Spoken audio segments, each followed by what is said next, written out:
Hey everyone, and welcome to the very first episode of the Irish Hematology Oncology podcast. This podcast aims to create a friendly and engaging learning space where questions are welcome and the focus is on simplifying complex medical information. Today we're going to ditch the harder hitting stuff for a moment, because before we talk about all the great things that anti-cancer drugs can do, we need to talk about the safe handling of cytotoxic drugs. These incredibly powerful medications are saving lives, but healthcare professionals need to understand the risks involved. Today I'm going to go through and break down the HSE guideline on the safe handling of cytotoxic drugs, and this podcast is going to be split into 5 segments. So our first segment is going to be understanding the risks that are involved. Second is going to be looking at the risk assessments. Then we'll look at the control measures that can be put in place. We can look at staff training, and I'll give you a few resources then if you want to look at where to learn more. Hopefully I'll try and make it a bit obvious when we're transitioning from one segment to the next. So let's start off with segment 1, understanding the risks. So imagine this, you're in your own bustling hospital. There are doctors and nurses rushing around the place. Medication is being prepared left and right. It's easy to focus so much on patient care that we forget about hidden hazards. But what if helping others could put your own health at risk in the long run? It's not something we like to think about, but we have to. So let's talk about the nature of cytotoxics. These drugs work by targeting rapidly dividing cells, which is one of the hallmarks of cancer. The catch? Well, some of our own healthy cells also are rapidly dividing and also have that quick turnover, like those that are present in our hair, our digestive system, and bone marrow. That means that cytotoxics can affect them too. Here's where things get a bit tricky though. Hazardous, that term, isn't just about chemotherapy infusions that you see on the wards. Here's why this is important. Other category drugs can also be deemed cytotoxic. Hormonal therapies, some treatments for conditions like breast or prostate cancer fall into this category. This can surprise a lot of people. Antivirals, certain ones, especially if you need them for a long time or if you have a weakened immune system, can have cytotoxic elements. And other categories as well. The HSE and other groups are always updating their list of hazardous drugs. That's because it's not about the disease the drug treats, like cancer, but how the drug actually works. So let's talk about the roots of exposure and why it's insidious. We're not just talking about dramatic spills or needle sticks, those are risks too. Think about these daily things that you do in your practice. Inhalation, handling powders, or those tiny air bubbles that you see when you're setting up IV lines, or a leaky connection. Drugs can get inhaled in many different ways, and that bypasses a lot of your body's defenses. Skin contact. Even a small splash while prepping, touching a contaminated surface in a patient's room. Some of these meds get through standard gloves shockingly fast. Accidental injection. Obviously, needle sticks are a worry, but don't forget about splashes, especially with cuts and scrapes. Ingestion. Yeah, look, that sounds weird, but think about it. You skip washing your hands before grabbing a bite, or maybe adjust your mask after handling meds. Invisible residue can get transferred that way. And patients' bodily fluids. This is a growing concern. Urine, vomit, blood, even days after patients get chemo, the drugs or their leftovers might still be present. Nurses, cleaners, anyone touching linen, they need to know that they're at risk. So we need to also understand the long-term risks. So before we dive into how to actually minimize those risks there, let's take a quick step back and talk about what we're really trying to protect ourselves from here. Exposure to cytotoxic drugs can have both immediate and long-term consequences, and understanding these categories is key. Here's a breakdown of 3 key terms you hear a lot in discussion about cytotoxic safety. So mutagenic. These drugs have the potential to damage our genetic material, our DNA. That damage can get passed on to future generations, which potentially increases the risk of birth defects or certain cancers in children of exposed healthcare workers. Teratogenic. This term refers to the specific risk of birth defects. Cytotoxic drugs can disrupt normal fetal development, especially those during those critical first few weeks of pregnancy. And carcinogenic. We all know this one. Carcinogenic means something that can cause cancer. Long-term exposure to cytotoxic drugs increases our own risk of developing certain cancers later in life. So let's hit pause here at the moment, right? I'm not intending to scare. I'm telling you this hard stuff because I want you to understand how serious it is, and not to make you afraid. Knowledge is our first line of defense. The reality is, even with small amounts, the risk adds up over your career. Think of 1,000 tiny cuts rather than one big injury. This is why we have to make safety a priority for ourselves and for the next generation of healthcare professionals. Okay, let's breathe for a second. We'll take a little break, and when we come back, we'll tackle the first cornerstone of workplace safety, the risk assessment. Okay, welcome back to segment 2, risk assessment, right? So risk assessments, that sounds very official, but honestly, it's your most powerful tool for making your workplace truly safe. Think of it like detective work, figuring out exactly where the dangers are so we can target our protections. Here in Ireland, the HSE have a great guideline on managing cytotoxics. It's got a clear step-by-step risk assessment process. Yes, it means more work up front, but it's about protecting you and your team's health, and that's worth it. So let's go through the risk assessment step by step. So step 1, list every hazardous drug you use. That seems basic, right? But remember, cytotoxics go beyond chemo. Remember that list I said before, the hormonal therapies, antivirals, and other categories. But make sure you list all of those. And check the HSE. They often have a list themselves, or some of the resources I mentioned later on will have a list of hazardous drugs that are cytotoxic. Okay, so step 2, who's actually at risk? Go beyond the obvious here. A good risk assessment digs deeper, right? Pharmacy, first of all. Naturally, pharmacists, techs, any support staff, the cleaners or stuff that are coming in, they're heavily exposed. Depending on how your workday is set up, everyone from the person who's getting the drug shipments to those doing the final preparation could be in this group. Nurses, obviously those that are giving the medication, but also anyone handling patient fluids afterwards. Think bedpans, vomit, even contaminated dressings or sheets could contain traces for a while after the patient got the drug. So you're thinking of your healthcare assistants in this scenario. Doctors, even if you're not handling the meds, the checkups after treatment, reviewing blood work, the tiny bits that could get on a stethoscope, keyboards closing, that's still an exposure route for doctors to be affected. Cleaning staff. This group is often overlooked, but they handle cytotoxic contaminated waste, clean spills, and might even work in the patient treatment rooms where residues are. Are they getting the training and the protection that they need? And the other workers then, so porters who are moving the meds, the maintenance staff coming in fixing equipment, anyone encountering meds or residues and surfaces, your setup might have less obvious exposure points, but think about it. And that's where step 3 comes in. Let's break down the journey of a medication and try and see where all of those routes of exposure might be. So let's use an example. So let's say a patient is getting carbapenem, right? So receipt and storage, right? How is it delivered? Are there special procedures in place for unpacking and safe storage? Then the carbo is prepared. Where is reconstitution done? Its environment, the equipment that's used, the process for getting it into an IV bag. What steps might release airborne particles? Then, once it's been prepared, it needs to be transported to the area. So what container gets used? Who carries it? How spills are managed en route to the patient area? Then it's administered to the patient. So the IV connection, the nurse's PPE, the disconnect process. What happens to unused portions? Are everyone aware of the potential exposures if a connection fails while adjusting lines, etc.?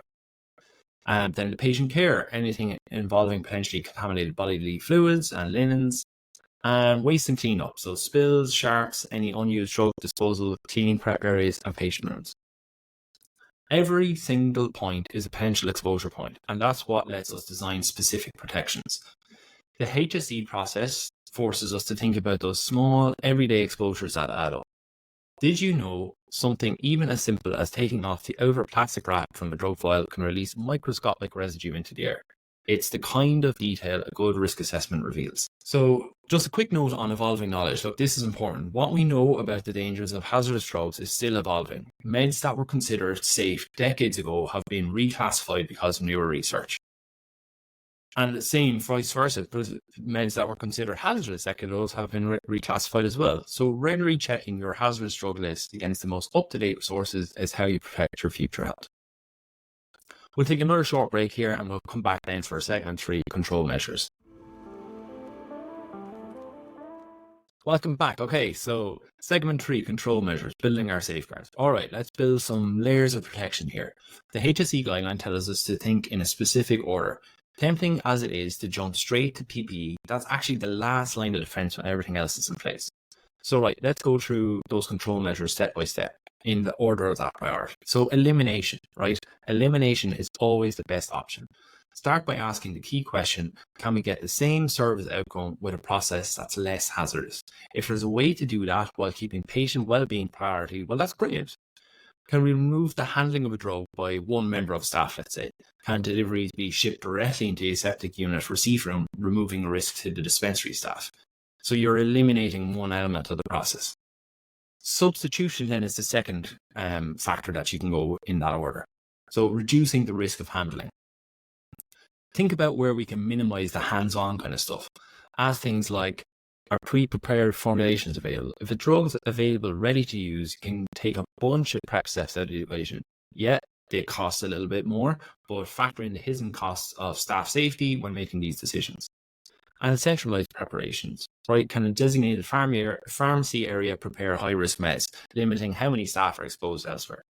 The setup and equipment might be way better in a specialized space. So hopefully most of our products are being made in aseptic compounding units when deemed necessary, and that those who don't have aseptic compounding units are buying those stuff in from external compounders who are using those aseptic compounding units.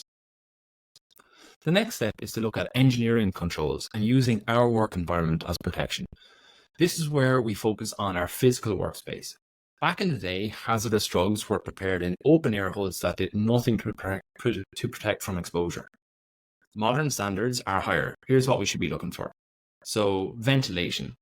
Those old laminar flow cabinets protect the drug from contamination, but not you. We want specialized biological safety cabinets or isolators that direct our airflow away from the person working. They're crucial for prepping or handling high-risk meds. Another engineering control that we can employ are closed system transfer devices, or CSTDs. These are all those high-tech safety adapters for syringes and IV bags. Instead of open connections or needles with leaks and droplets, a CSTD creates a closed loop. There's a bunch of different models out there, each with its own pros and cons. The important thing is that they're becoming the standard in facilities that take hazardous drug safety seriously. And there's a lot of guiding documents now that would make you appreciate the need for CSTDs. And the fourth step is administrative controls, procedures, policies, and access. Okay, these are like a little less tangible, but just as important. So let's look at access first of all. Restricted access. Can we limit how many people are even potentially exposed? Designated rooms or prep areas for cytotoxics make a lot of sense. This makes it easier to train, control the environment, and limit unnecessary traffic flow through the area. So what you're thinking there is probably from a pharmacy perspective, you're thinking, make sure that all of it is going through an aseptic compounding unit. But also for treatments, limit the number of wards that are designated to give chemotherapy. Your oncology or hematology day ward, and maybe an inpatient ward. Standardized procedures, how you prep, administer, clean up spills, get rid of waste. All of this needs to be detailed step by step.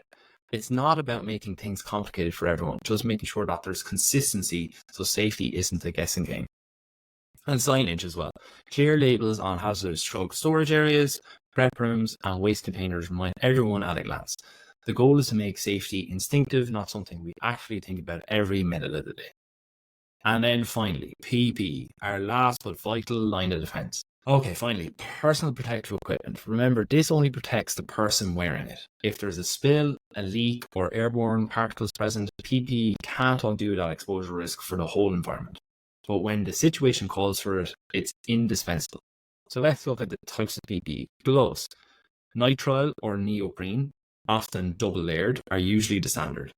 Double check your own guidelines though. Some cytotoxic drugs need even more specialized materials. Did you know that gloves have an expiration date and that there's a permeation time, which is the time it takes to know how long you're protected before the stuff starts getting through the gloves?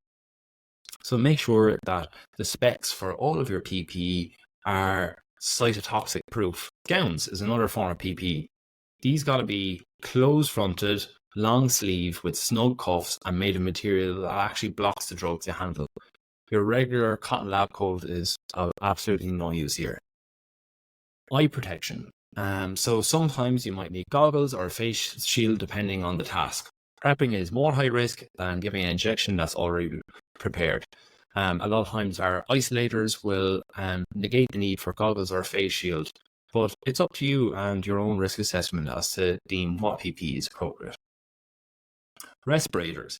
A simple surgical mask won't cut it for certain cytotoxics in some situations.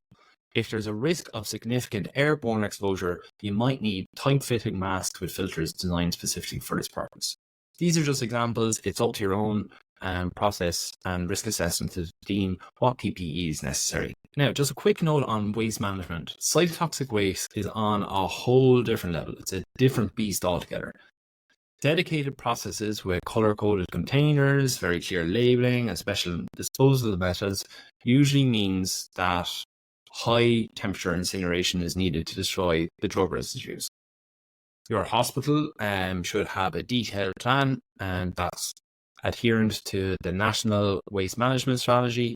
And that detailed plan should know from the moment that waste is created till it leaves its premises safely, how the handling of that happens. Okay, we'll just have a quick break now. So staff training.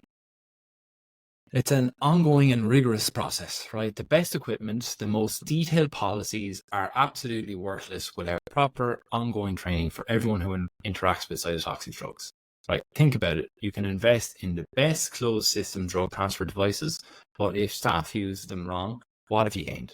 Let's break down why training is a non-negotiable part of the safety equation. So firstly, knowledge is power. Safe handling starts with understanding those specific risks of the drugs you work with. It's more than just going along and memorizing those HSE guidelines. It's grasping that a drug known to cause secondary cancers needs an extra level of respect. Staff need to buy into the why behind the rules, not just blindly follow them. Specific skills matter as well, right? Think about the nitty-gritty, meticulous prep techniques, the flawless use of PPE, the contamination minimization practices that nurses undertake when undertaking patient care, the spill response that's quick and correct. These aren't skills you pick up on the fly. They need to be taught. Those processes where sometimes you think that you're actually trying to protect a drug, you're also trying to protect yourself. Aseptic technique in pharmacy practice means that, yes, you're minimizing the risk of contamination of the drug, but you're also minimizing the risk of a needle stick injury as well. Procedures evolve as well, right? So do you handle all hazardous drugs the same way? No, of course not, right? An oral tablet is different from a liquid infusion, which is different from dealing with patient excreta after they've received treatment. Staff must be trained on the specific nuances for each drug and each scenario. And training isn't a one-time event, right? Sure, reviewing written policies is necessary, but let's make training a bit more engaging to make it stick better. Think about stuff like hands-on demonstrations. Watch one of your experienced colleagues practice under their supervision with non-hazardous mock-ups. This makes the procedures way more real. Scenario-based training, talking through situations like the IV connection has broken and the drug is spraying. What do you do first? Who gets called? This forces us to think on our feet under pressure and not just memorize a list. And then simulation-based training. So this is something that we'd like to introduce ourselves. So spill cleanup simulation, right? A designated cytotoxic spill kit should be around wherever the drugs are. The problem is you don't want to wait for a cytotoxic spill to occur to give staff that hands-on experience with what's in them, how to use the contents, and the specific cleanup protocol for different situations.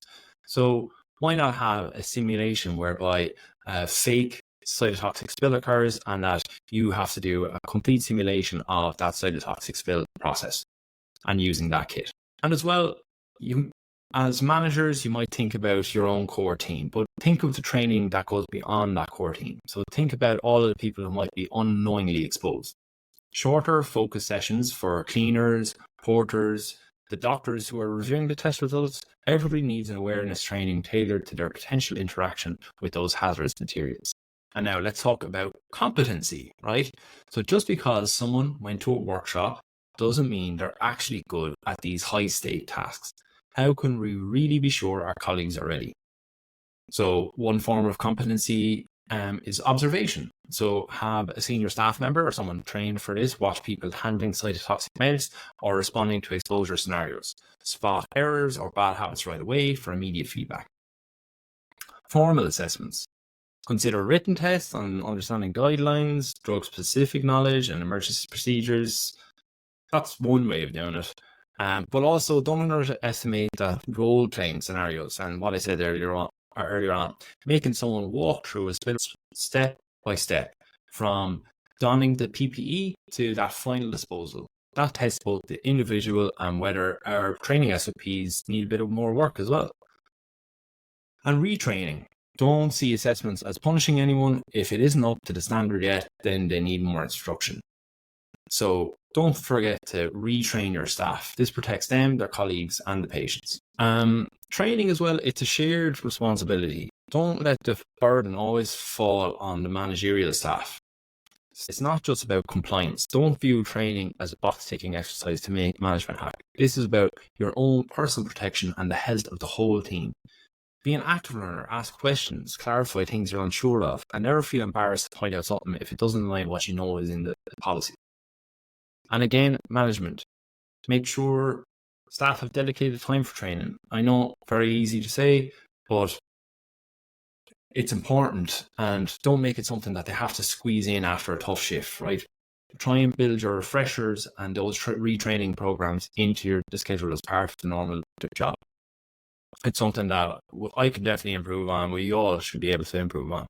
Make it crystal clear, I suppose, that ongoing training and competency checks are top priorities. Okay, so we'll just go into a few resources now, and if you want to learn a bit more, where you can go and find them. So the HSE guideline for the safe handling of cytotoxics is your foundation.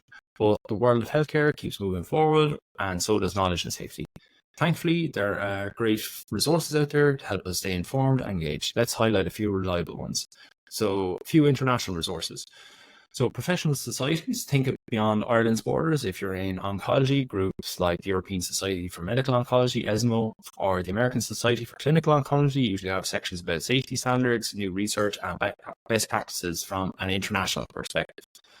And NIOSH, this is the USA's National Institute for Occupational Safety and Health.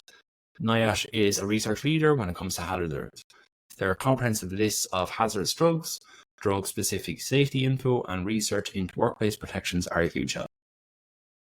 And then your pharmaceutical manufacturers' websites, so the likes of the HPRA, reputable companies making cytotoxics, they often have safety data sheets, which isn't found on the HPRA, but the pharmaceutical manufacturer might have it as well. And the handling instructions are readily available on their websites as well. So this helps you get very specific info on the safe handling instructions for that specific drug. And don't forget your internal resources. There's some great resources right in your own workplace. So experienced colleagues, seasoned nurses, pharmacists, and technicians have been handling these cytotoxics for years. They've learned through experience. Seek them out for informal advice on best practices, tips for specific equipment, or even just have a run through of a scenario for a bit of reinsurance. And incident reporting as well, right? Does your team have a way to report spills, accidental exposures, or even near misses? Sharing and analysing this data anonymously shows patterns. Take those lessons learned and use them to improve processes for everyone's safety. So I suppose to summarise, staying safe with cytotoxic drugs is a journey, it's not a destination. Guidelines evolve, new drugs emerge, staff come and go. What matters, I suppose, is the mindset of continuous vigilance, both for ourselves and for our team. Let's make safety an integral part of our professional culture, protecting ourselves and ensuring we can provide the best possible care to our patients for years to come.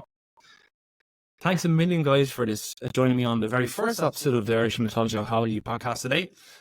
If this was helpful for you and you enjoyed it, please subscribe and leave a review. Your support helps me keep doing this and reaching more people with valuable information on all aspects of cancer care. Fill out the feedback form below. I'd love to get some guests to join me on this podcast journey, and also any topics that you have to suggest as well. And don't forget as well to log in that important CPD. An example can be found in the show notes below. And I'll always end this podcast with an important disclaimer that this podcast is for educational purposes only. Remember, the field of cancer care is always advancing, and new research may lead to changes in treatment approaches or safety protocols like I discussed in this episode. Always consult with the healthcare professionals in your hospital for personalized guidance and discuss any information from this podcast with them. Seek information from trusted local resources or national resources for the most up-to-date recommendations. Okay, guys, thanks a million. Catch you next week.